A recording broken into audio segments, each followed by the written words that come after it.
Hello সবাইকে, আমি তোমাদের প্রিয় বিনু চলে এসেছি আরেকটা নতুন ফুড ব্লগ নিয়ে। ইউনিভার্সিটির পরে আজকে একটু চলে গিয়েছিলাম টিম্যাক্স ক্যাফেতে। অবস্থান কল্যাণীর আইটিআই মোড়, চাওয়ামানের ঠিক অপোজিট। আজকে ছিল আমাদের ইন্টারনাল এক্সাম। তো ইন্টারনাল এক্সামের পর খিদেও পেয়ে গেছিল, তো আমরা ভাবলাম বৃষ্টি বৃষ্টি দিন একটু চা কফি খাওয়াই যেতে পারে। ওখানে গিয়ে আমরা অর্ডার করেছিলাম ক্যাপাচিনো, যার দাম ছিল 60 রুপিস, এক প্লেট চিকেন নাগেটস অ্যান্ড একটা চিকেন পকোড়া বা চিকেন ফ্রাই বলতে পারো। চিকেন পকোড়ার দাম ছিল 20 rupees. The price of the chicken nugget 90 rupees per plate. কিন্তু এখানেই একটা কিন্তু, আমরা গিয়ে ভীষণ পরিমাণে ডিসঅ্যাপয়েন্টেড হই। আমাদের ক্যাপাচিনো, আমরা তো ভীষণ খুশি হয়েছি, ক্যাপাচিনো পেয়েছি, একটু কফি খাবো, পকোড়া খাবো, and this cappuccino was really bad, really bad.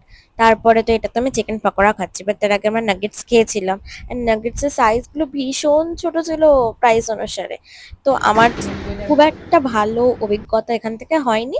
তবে হ্যাঁ, চিকেন গোল্ডেন ফ্রাইটা, যদিও সেটা গোল্ডেন ছিল না, বাট ওটা টেস্টি ছিল, 20 রুপিস দিয়ে খাওয়াই যায়।